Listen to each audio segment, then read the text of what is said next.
כאן כל כך הרבה כדי לעצור את ולנטינו רוסי, ורוסי יוצא להתקפה מחודשת.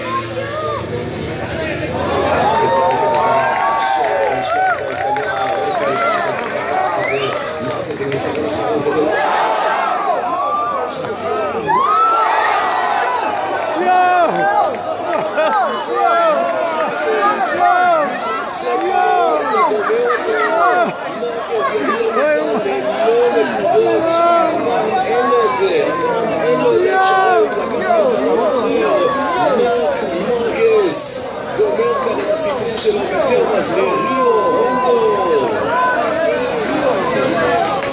רוסי בדרך לניצחון רוסי ישמע בקטע הראשון שלו גם כאשר אנחנו נגיע לאירופה, לפרס במירוץ הבא, דומיציוזו ויאנונה שוב אנחנו נראה שני אופנועים של דוקטי בשלישייה הראשונה.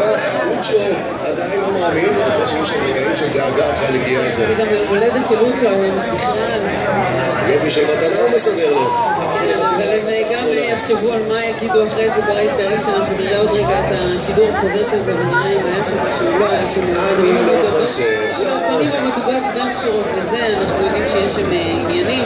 בינתיים אנחנו חוזרים ליאנון שנמצא במקום השלישי. כן, יאנון וקרצ'ו עסוקים במאבק ביניהם. בואו נלך אל הרגע הזה כאשר מרקס מחליק את האופנוע, כאן הוא לא יכול לשלוט בו. ולנטינו רוסי נכנס טוב מאוד, עושה את זה כמו שצריך. מרקס חוזר כדי לתקוף בקו הפנימי. רוסי רייסינג אינסינדנט או מרקס. כן, רייסינג אינסינדנט או מרקס. רוסי זורק את המבט הצידה, מסתכל על מרקס, מרקס מנסה בכוח, ובכוח זה טוב, אבל לא טוב. זהו, יש לנו את ולנטינו רוסי שמשייט לו.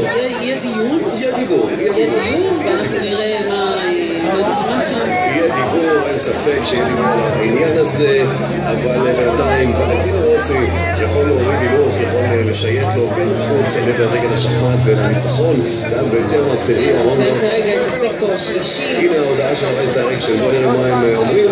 החקירה תהיה אחר כך incident between מרק מרקס ולנטינו רוסי currently under investigation, לא אחר כך אלא עכשיו. כן, זה יהיה עכשיו כדי לראות מה, עוד פעם דיברנו על זה גם שבוע שעבר, צריך